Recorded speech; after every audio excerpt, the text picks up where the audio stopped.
Saúdo a todos com a graça e a paz do nosso Senhor Jesus Cristo. Amém? Amados, vamos abrir nossas Bíblias, dando continuidade ao nosso estudo em Tiago 3, do 13 ao 18, que diz assim: Quem entre vós é sábio e inteligente, mostre em mansidão de sabedoria, mediante com digno proceder, as suas obras. Se pelo contrário, tende em vosso coração, inveja, amargura e sentimento faccioso, nem vos glorieis disso, nem mintais contra a verdade. Esta não é a sabedoria que desce lá do alto. Antes, é terrena, animal e demoníaca. Pois onde há inveja e sentimento faccioso, aí há confusão e toda espécie de coisas ruins. A sabedoria, porém, lá do alto, é primeiramente pura, depois pacífica, indulgente, tratável, plena de misericórdia e de bons frutos, imparcial, sem fingimento. Ora, é em paz que se semeia o fruto da justiça para os que promovem a paz. Vamos orar mais uma vez. Senhor, nosso Deus e Pai, mais uma vez na Tua santa presença, queremos agradecer, Senhor, por o Senhor ter nos trazido até aqui nesta noite. Te agradecer por todas as bênçãos e misericórdias derramadas sobre nós. Agradecer-te pelos livramentos, pelo alimento que não nos tem faltado. Ó meu Deus. Senhor, nessa noite também queremos te pedir, Senhor, que o Senhor venha sobre nós, tome cativo as nossas mentes e corações para que saiamos daqui mais entendedores daquilo que o Senhor deseja de cada um de nós, Pai. Quero também te pedir nesse momento, Senhor, que o Senhor venha trabalhar neste pregador. Que tudo quanto venha a ser falado aqui, Pai, seja falado aquilo que o Senhor quer que a sua igreja escute e venha praticar. Não venha a ser as palavras do pregador, mas as tuas palavras a adentrar nos corações e tratá-los, Pai.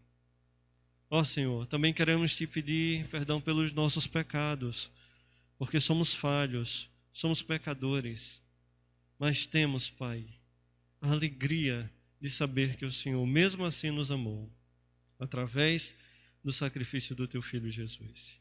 E assim nós te oramos, agradecidos por tudo, em nome do Teu Filho Jesus. Amém.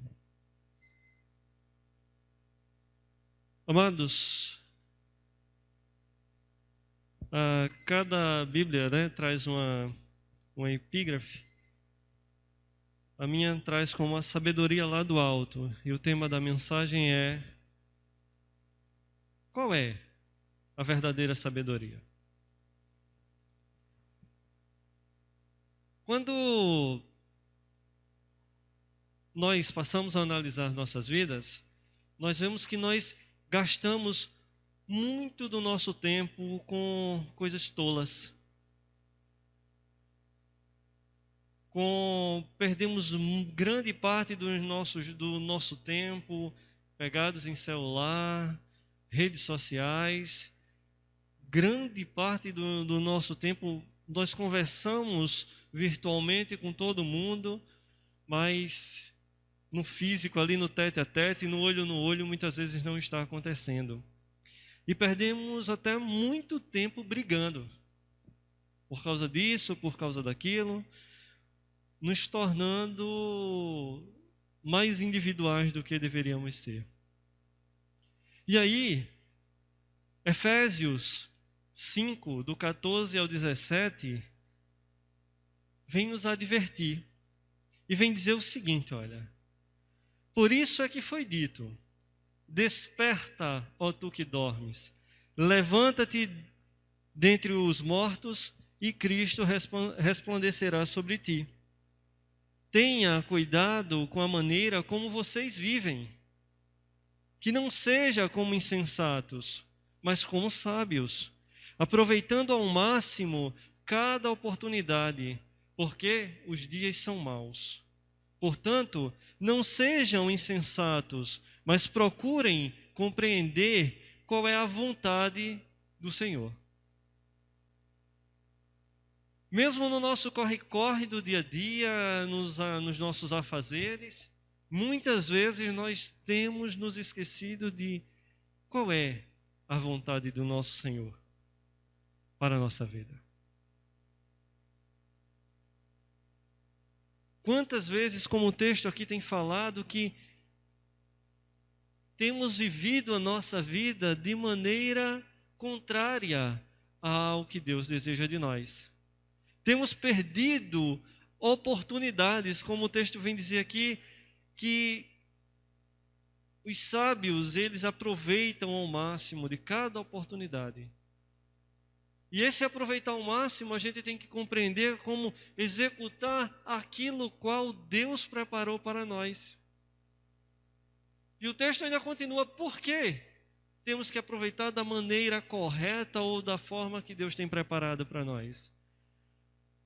Porque os dias são maus. A cada dia, quando nós olhamos para o nosso contexto de hoje, tem se levantado mestres de todo tipo, coaches, para dizer o que você deve fazer, para dizer como você deve seguir. E muitas vezes, quando olhamos esses conselhos estão muito distantes daqueles que Deus tem, do caminho que Deus tem preparado para nós. Tem passado pela tangente, né? Mas o Salmo 90, 12, ele vai dizer que nós precisamos resgatar o tempo precioso que o Criador nos concede generosamente. Porque o Salmo 90, 12, ele vai dizer, olha, ensina-nos a contar os nossos dias para que o nosso coração alcance sabedoria. E não é qualquer sabedoria, mas uma sabedoria vinda lá do alto.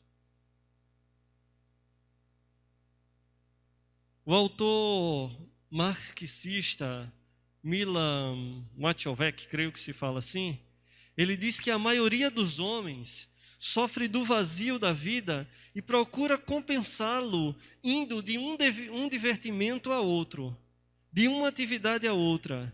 E ainda assim não cessam de lamuriar, porque não se livram do vazio e do tédio.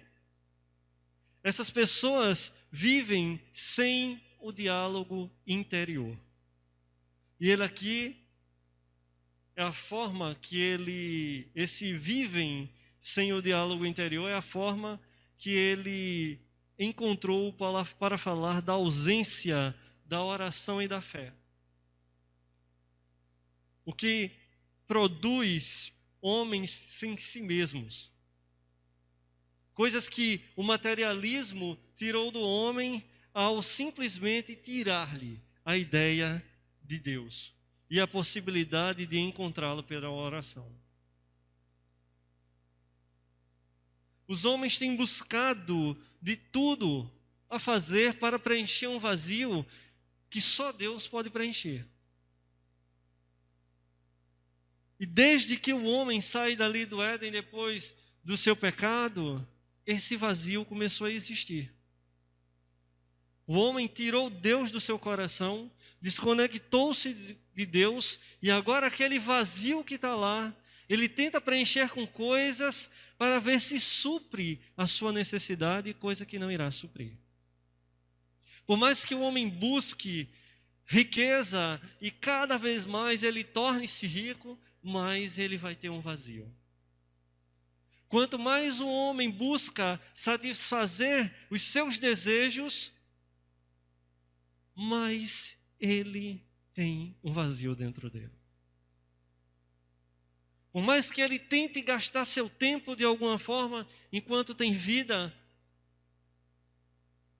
mais aquele vazio permanece dentro dele. E por mais que ele empurre coisas lá dentro, como um armário que você tenta preencher de toda forma, sempre existirá um vazio que só Deus preencherá. Paulo diz que o cristão acha na oração um caminho de sabedoria ao receber o auxílio do Espírito Santo, e suas intenções podem chegar a Deus pelo diálogo interior, o qual chamamos de oração. E dessa forma, entendemos a vontade de Deus em nossa vida.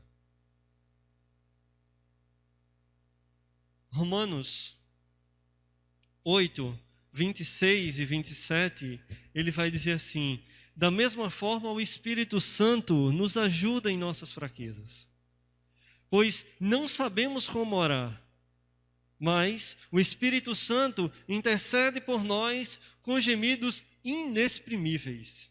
E aquele que sonda os corações conhece a intenção do Espírito, porque o Espírito intercede pelos santos de acordo com a vontade de Deus. Amados,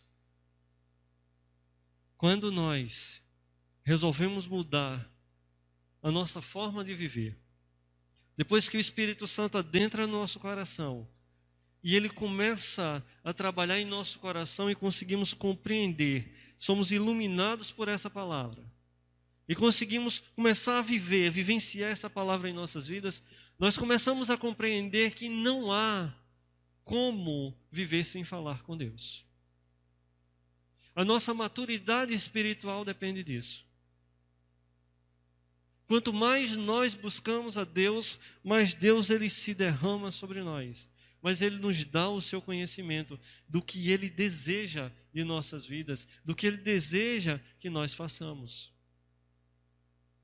E não há sabedoria no mundo maior do que a sabedoria de Deus. Não há sabedoria no mundo melhor do que a sabedoria de Deus. Porque muitas vezes o homem ele tem buscado caminhos achando que é bom, mas o seu final é morte. Destruição, afastamento de Deus. Tiago 1,5, ele vai dizer: se algum de vocês tem falta de sabedoria, peça a Deus, que a todos dá livremente de boa vontade, e lhe será concedida.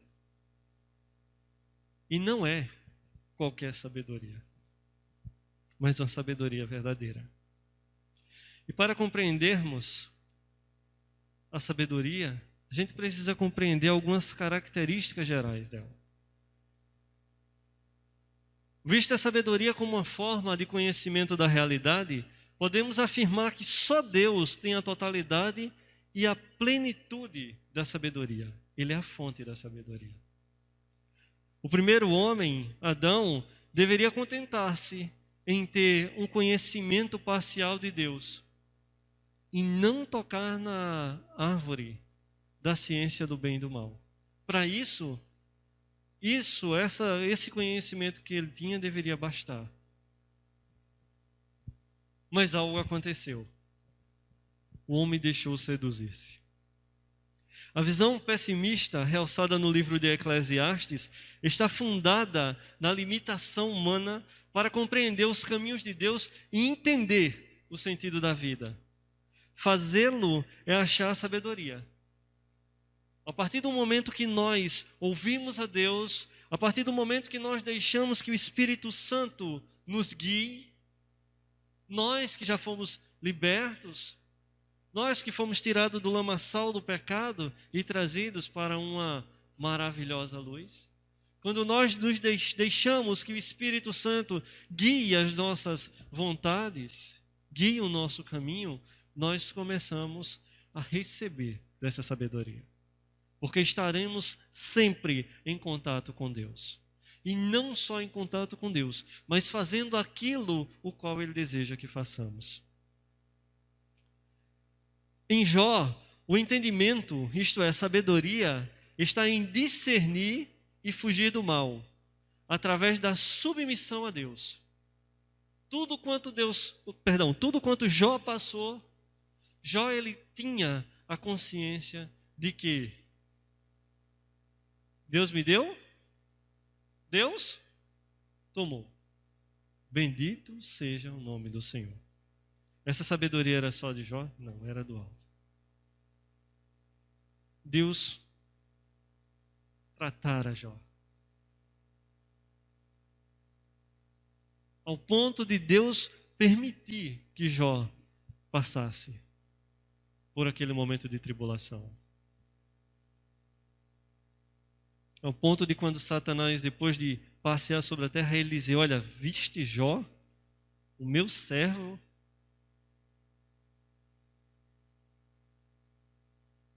E aí a gente, quando começa a ler a história de Jó e vê tudo quanto vai acontecendo, imediatamente ele raspa a cabeça, ele rasga suas vestes, porque ele toma para si: algo de errado eu fiz.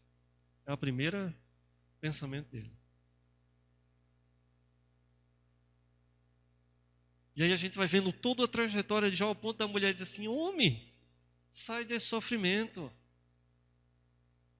Fala contra esse teu Deus e morre.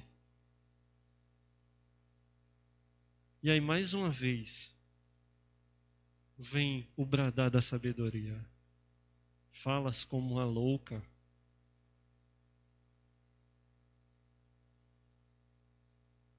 A ideia da compreensão de que não tinha para onde ele ir que Deus não o visse.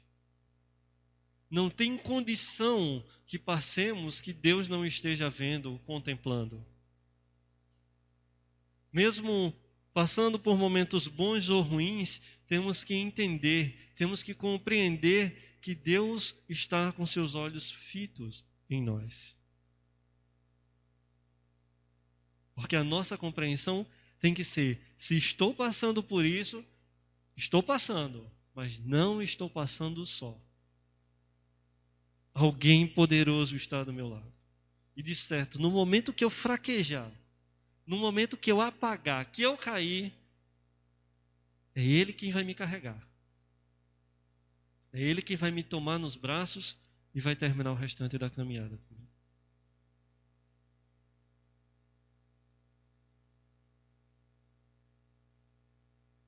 O mal é visto como um elemento que turba a sabedoria. Os sábios recebem o carisma que garante a atuação dos mortais e desta forma se habilitam a serem conselheiros respeitados, inclusive nas cortes.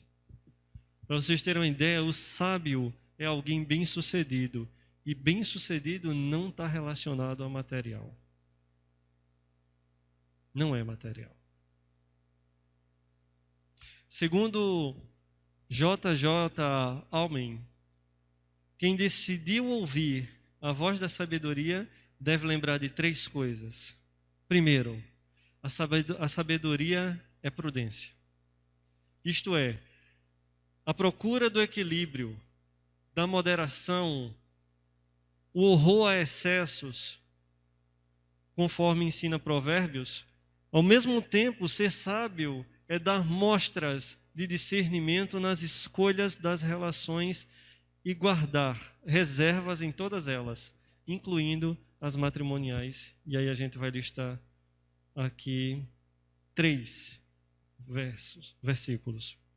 Provérbios 10:19 diz: quando são muitas as palavras, o pecado está presente, mas quem controla a língua é sensato. É igual aquele ditado: quem muito fala, muito erra. Provérbios 11:13: quem muito fala, trai a confidência, mas quem merece confiança, guarda o segredo. Travar a língua mais uma vez. Provérbios 17:27 diz assim: quem tem conhecimento é comedido no falar, e quem tem entendimento é de espírito sereno, tranquilo. Se eu não falei demais, nada vem contra mim. A segunda coisa que JJ vai tratar é que o sucesso na vida não pode ser alcançado de qualquer jeito. Que temos visto muito.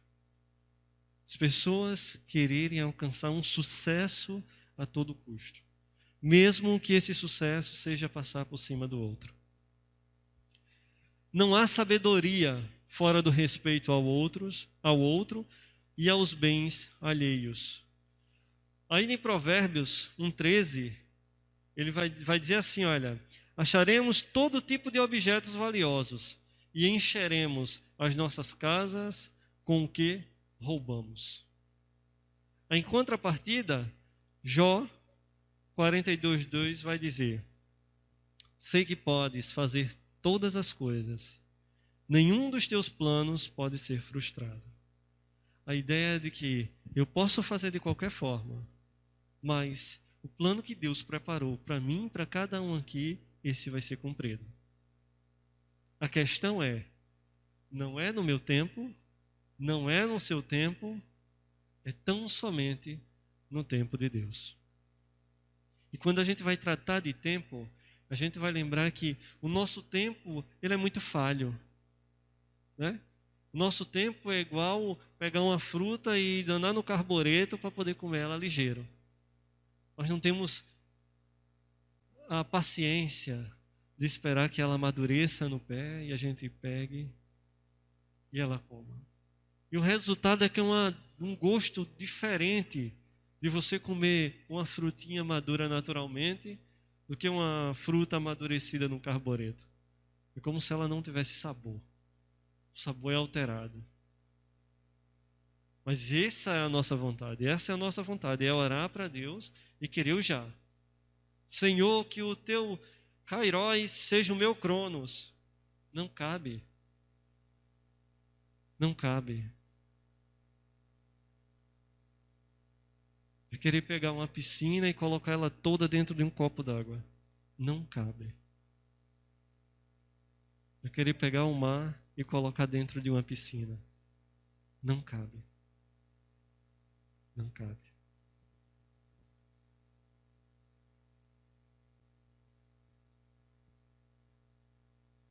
Eu vi uma frase interessante que diz assim: o adultério não é condenado pelos dissabores que o acompanham, mas pela violação de um vínculo estabelecido por Deus, uma aliança. A ideia de que não podemos alcançar o sucesso da nossa vida de qualquer jeito, da forma que a gente acha, do jeitinho brasileiro, não dá. E também, desprezar o pobre é um insulto a Deus. Provérbios 14:31 vai dizer assim, olha, aquele que oprime o pobre, com isso despreza o seu Criador.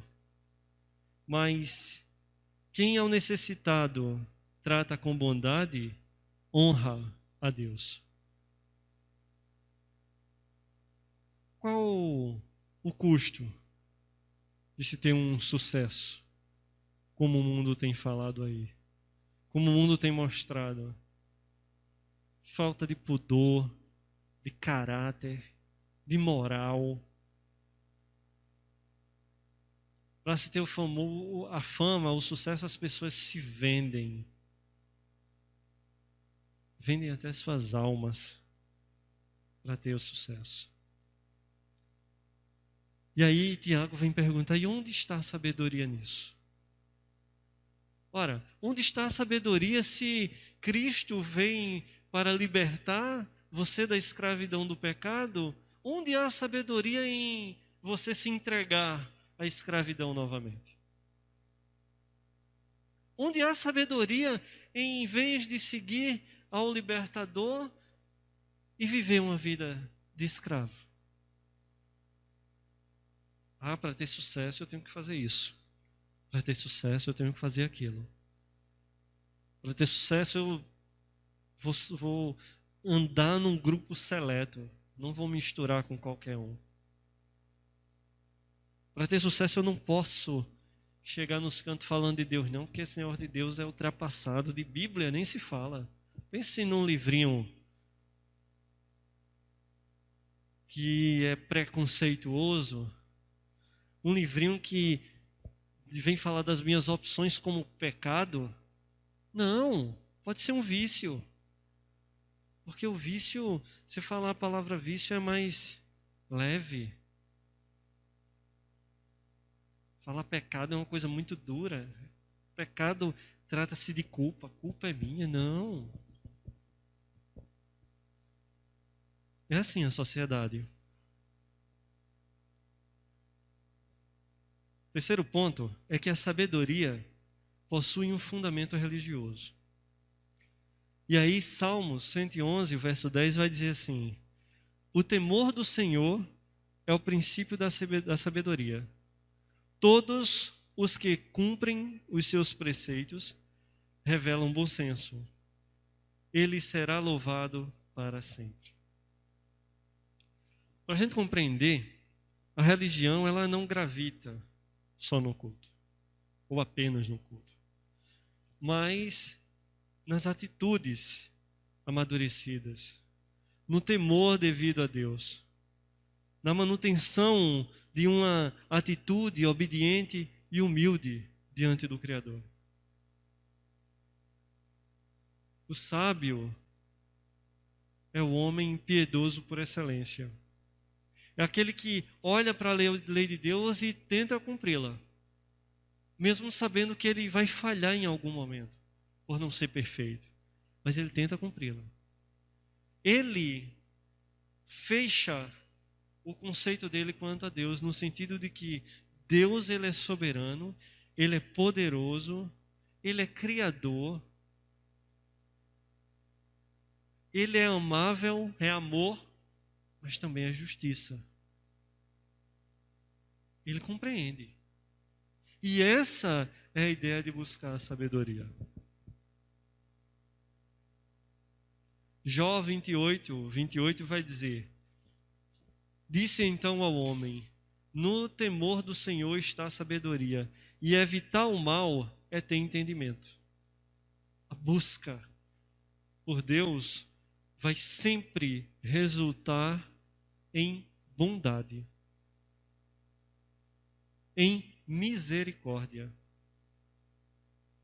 No texto passado, na semana passada, na terça-feira passada, o texto era bem claro quando dizia assim: olha, não tem condições de uma mesma fonte jorrar água doce e água salgada. E se estamos buscando na fonte que é doce, de certo receberemos água doce. Se nós estamos indo em busca do sumo bem, receberemos o bem. A ideia da sabedoria. Se eu busco a fonte principal da sabedoria, de certo, eu vou encontrar a sabedoria. Dentro da minha alimentação. Deus, ele derrama seu amor por nós, ele derrama sua misericórdia sobre nós, ele dá sabedoria a nós dentro de nossas limitações. Porque nós somos seres limitados. Enquanto estivermos aqui, somos limitados. Haverá um dia que vamos conhecer mais de Deus? Sim. Em sua totalidade, não sei lhe dizer se vamos ter essa condição. Mas temos que nos agradar e temos que nos aquietar quanto ao que nós conhecemos de Deus, ao quanto que Deus tem se revelado a nós. Senão, nós vamos cair no mesmo erro que Adão e Eva cometeram. Em querer saber mais, enquanto a gente não tem essa condição ainda. O segundo ponto, vamos tratar sobre a sabedoria terrena segundo Tiago. As coisas descritas na Bíblia como origem terrena estão ligadas ao primeiro homem, quem tenta apossar-se do conhecimento divino pela sugestão do maligno, esquecendo o que diz 1 Coríntios 15, 47 e 48, que diz: o primeiro homem era do pó da terra, o segundo homem do céu. Os que são da terra são semelhantes ao homem terreno, os que são do céu ao homem celestial.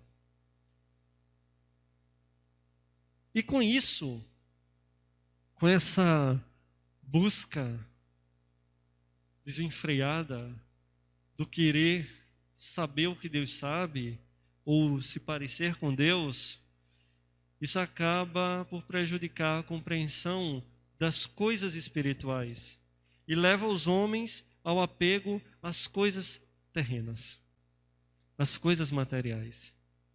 Aí Filipenses 3,19 vai dizer: quanto a estes, o seu destino é a perdição. O seu Deus é o estômago e tem orgulho do que é vergonhoso. Eles só pensam nas coisas da terra. E interessante a gente olhar por esse ângulo é que todos os dias nós vemos isso. Homens que roubam, defraudam, homens que têm várias mulheres, se gabando de seu erro. Insensatos. E quanto mais têm, mais buscam tê-los. Não sabendo que quanto mais eles buscam por isso, mais se afastam de Deus. Mais o seu passaporte é marcado, carimbado, atestando-os ao inferno.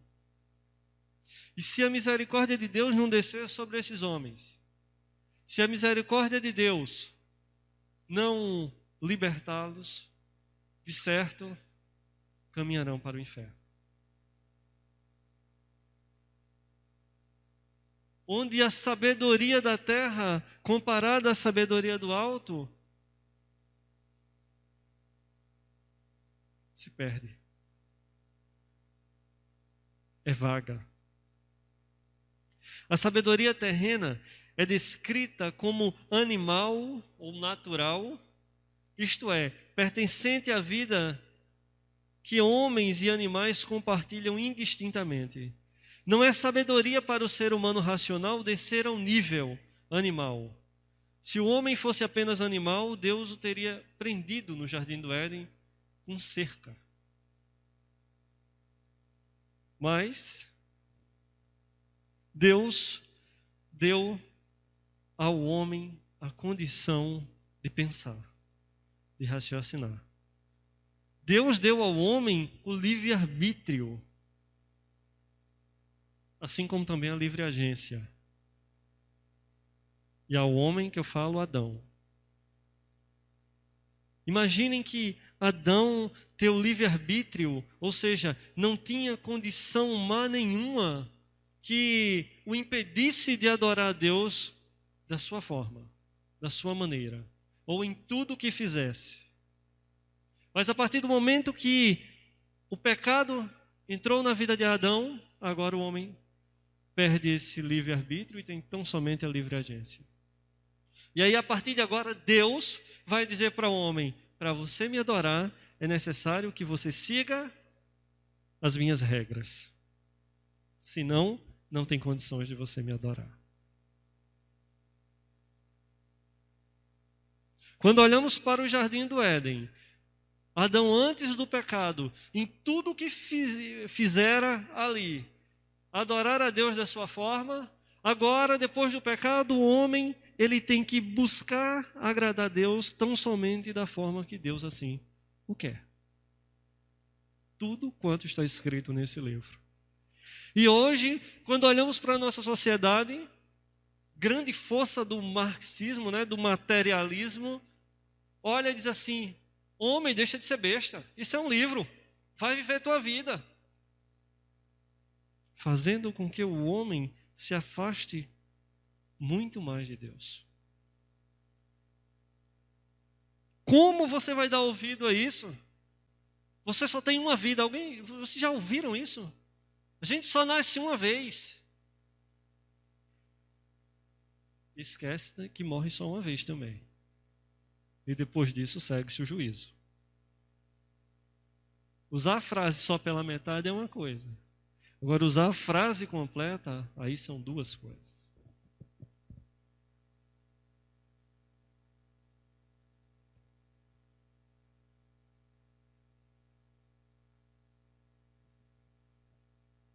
Deus, ele deu uma ordem ao homem, sem precisar de prendê-lo, sem precisar de uma cerca. E tudo que Deus esperava do homem era obediência. Obediência.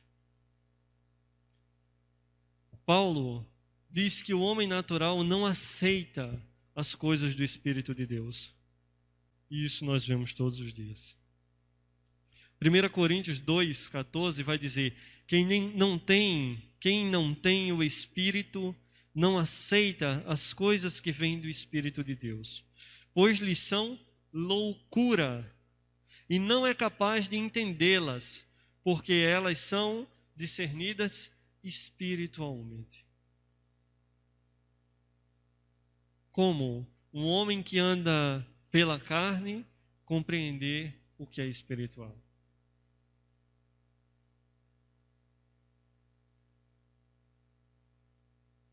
Agora, o homem que dá lugar ao Espírito de Deus, este compreende e discerne das coisas espirituais. Por isso que o corpo natural, ele precisa ser resgatado no dia da ressurreição.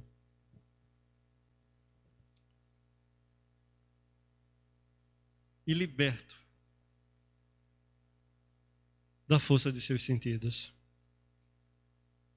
1 Coríntios 15, 44 e 46, ele vai dizer: é semeado um corpo natural e ressuscita um corpo espiritual. Se há corpo natural, há também corpo espiritual.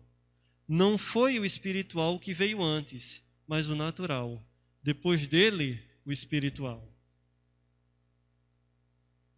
Cuidado com a frase vida que segue.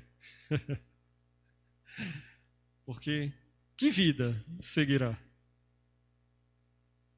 Será uma vida ou será uma morte? Será uma vida eterna na presença de Deus ou será uma morte eterna sob a cólera de Deus? Esse deve ser o nosso questionamento e o nosso pensamento. Por isso que temos que buscar a sabedoria do alto. Finalmente, a sabedoria terrena é descrita como demoníaca. Assim como o Espírito Santo convence para o bem e a santidade, o diabo procura convencer o homem para praticar o mal e justificar suas ações erradas. A voz do inimigo pode ser violenta e ameaçadora, mas também pode ser doce e sedutora. É algumas vezes persistente e grosseira, mas também pode ser angelical. Sabe adaptar-se a cada caso e a cada situação. Pode variar o tom e os matizes. Basta um homem saber a quem dá ouvido. Provérbios 16, 23 e 25 vai dizer: o coração do sábio ensina a sua boca, e os seus lábios promovem a instrução. As palavras agradáveis são como um favo de mel, são doces para a alma e trazem cura para os ossos. Mas há caminho que parece reto ao homem, mas no final conduz à morte. Gálatas 5, 8 e 9 vai dizer: tal persuasão não provém daquele que os chama. Um pouco de fermento leveda toda a massa. Cuidado com o pecado. Cuidado. Cuidado com as palavras doces que você tem ouvido. Cuidado com os coaches da vida. Tem falado palavras fantásticas, motivacionais. Mas, no caminho para o inferno, tem assim de palavras motivacionais. Temos que ter cuidado.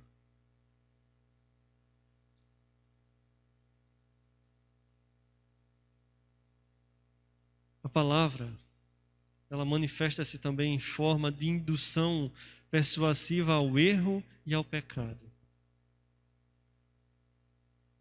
Mateus 3,7 vai dizer assim: quando viu que muitos fariseus e saduceus vinham para onde ele estava batizando, disse-lhes: raça de víboras, quem lhes deu a ideia de fugir da ira que se aproxima?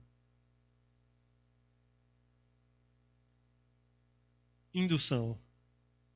1 Coríntios 10, 19. Portanto, o que estou querendo dizer? Será que o sacrifício oferecido a um ídolo é alguma coisa? Ou o ídolo é alguma coisa? Não quero dizer que os pagãos sacrificam é oferecido aos demônios e não a Deus. E não quero que vocês tenham comunhão com os demônios. Cuidado. Cuidado. Há convites que são maravilhosos. Há convites que são... Imagine que alguém pode chegar assim e dizer assim: Maro, você está com um problema financeiro? Rapaz, eu tenho uma solução muito boa para isso. Rapaz, é uma coisa simples, certo? Não vai querer nada muito de você e você vai se induzindo daqui a pouco. Vou te apresentar alguém que é fantástico, vai mostrar uma... E aí chega um maçom aí da vida na tua frente e diz: olha, mano, nós temos um grupo, uma filosofia de vida que a gente se ajuda mutuamente. Não tem problema, você pode ser evangélico, espírita, você pode ser o que for. Quer participar do grupo com a gente, rapaz? Você é uma boa aquisição para nós. Eu vou te oferecer aí 50 mil para tu resolver a tua vida e a gente vê como é que faz mais para frente para tu devolver.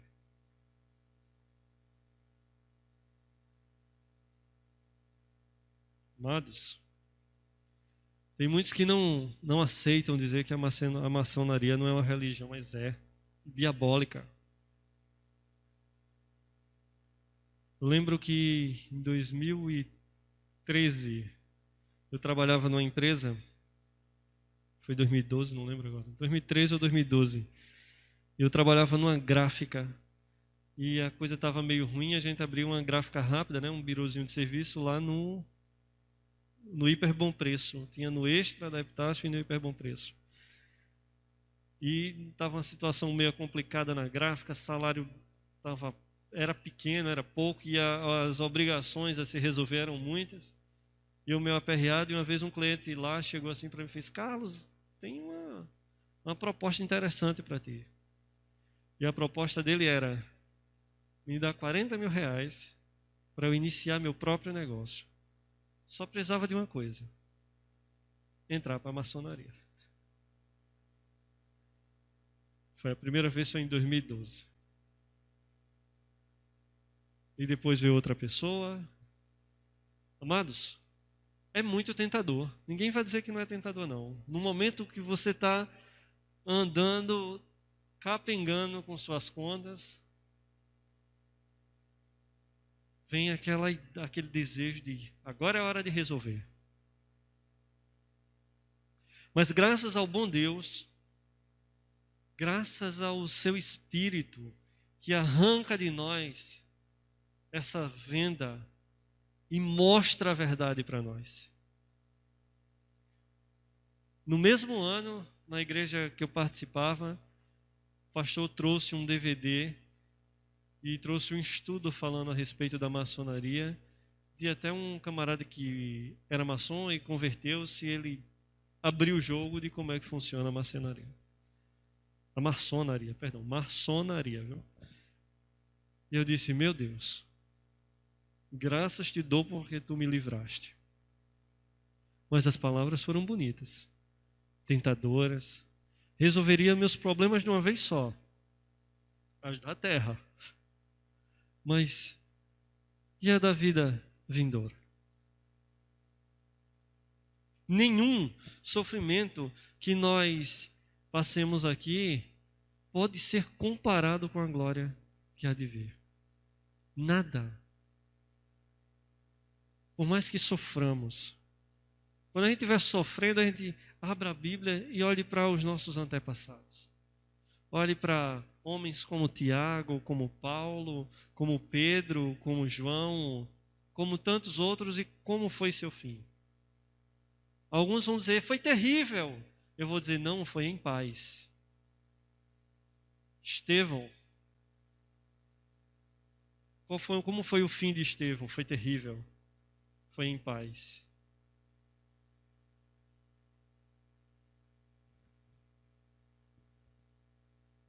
Terceiro tópico, a sabedoria do alto, segundo Tiago, ele vai dizer, a sabedoria do alto tem as seguintes características. Ela é pura, tratável, pacífica, indulgente, plena de misericórdia, imparcial, sem fingimento e cheia de bons frutos. Essa é a sabedoria do alto.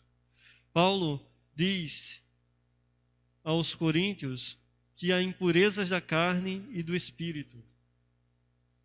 E aí, eu fui ver esse texto aqui, 2 Coríntios 7:1, e ele vai dizer assim, olha, 2 Coríntios 7:1.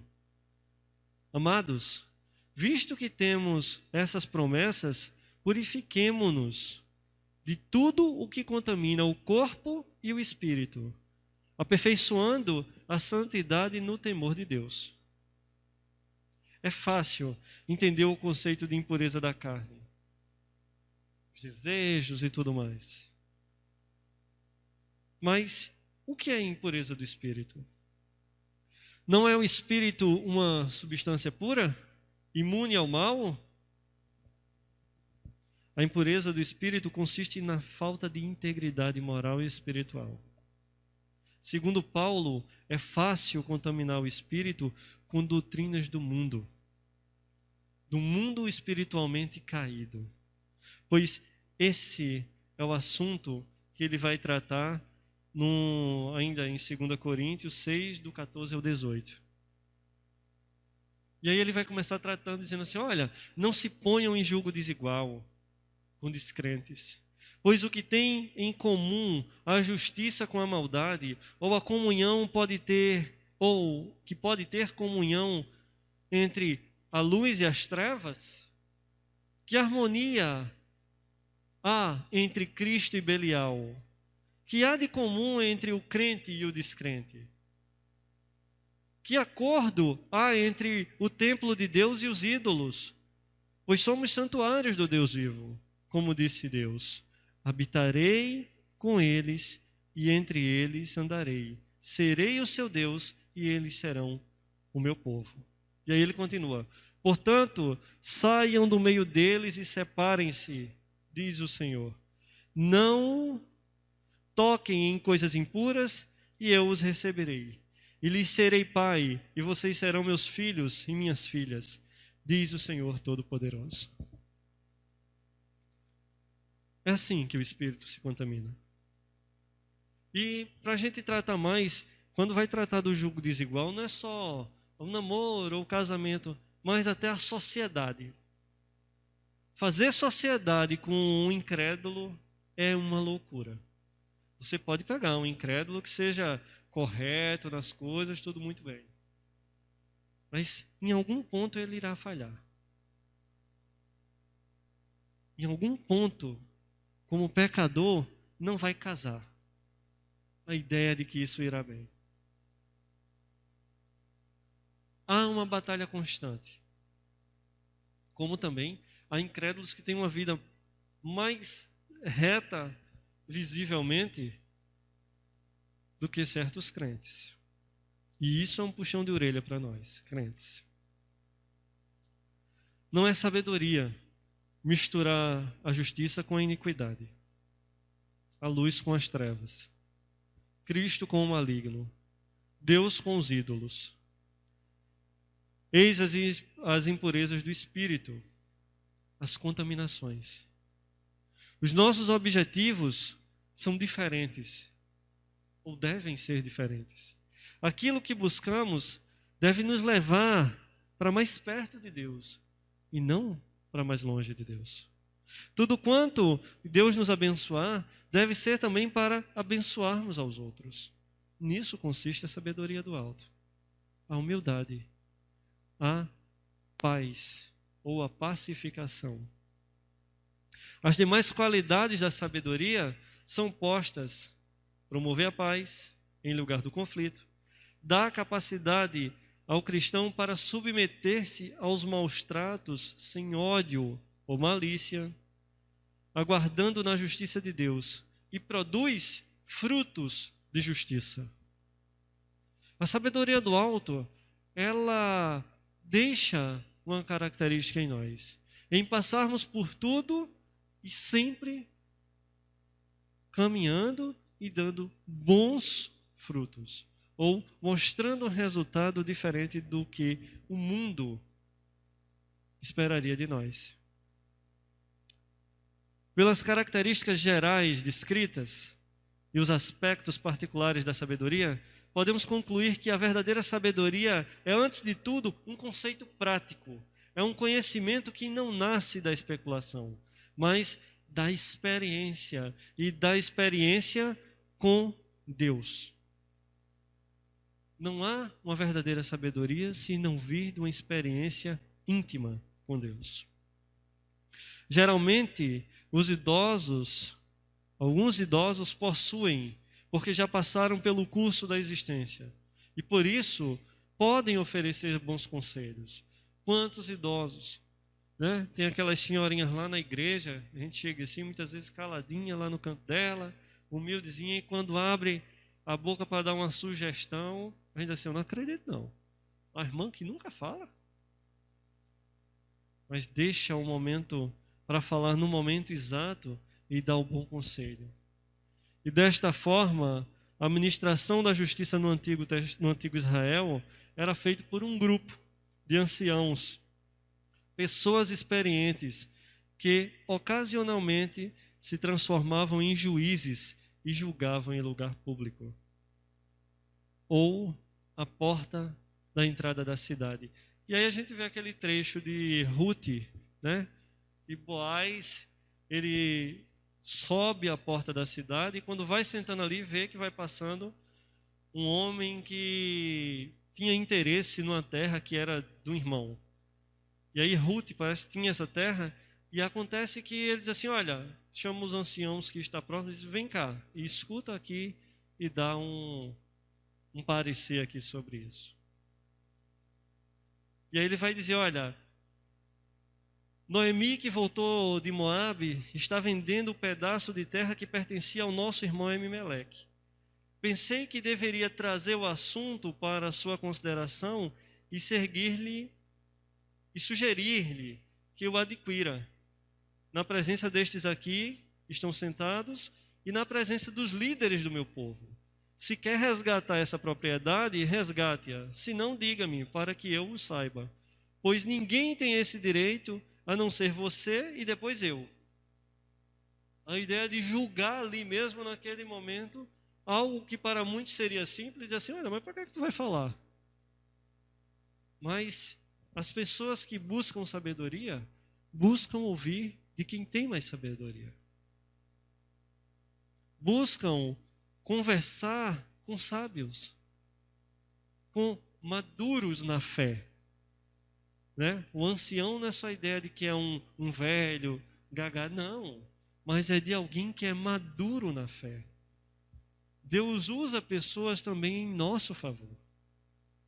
Deus usa pessoas para falar a nós, por causa da sua maturidade.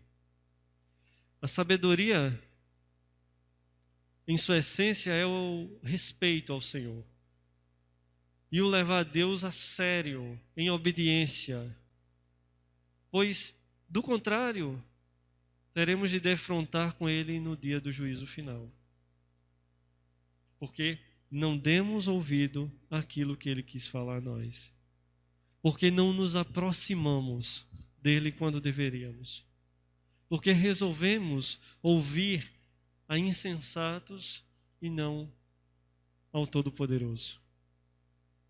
Aquele que nos criou, aquele que tem cuidado de nós, aquele que tem nos amado, aquele que tem nos trazido para por um caminho tranquilo, por um caminho de paz. E nessa noite, Eu quero que cada um venha a procurar responder em seu coração. Qual a sabedoria que eu tenho buscado? Qual o conhecimento que eu tenho buscado para caminhar de acordo com o que Deus quer? Ou será que eu tenho caminhado mais próximo daquilo que Deus quer? Ou eu tenho caminhado segundo os meus desejos? Então, que pensemos nessa noite ou durante essa semana. Eu agradeço a rica oportunidade em nome de Jesus.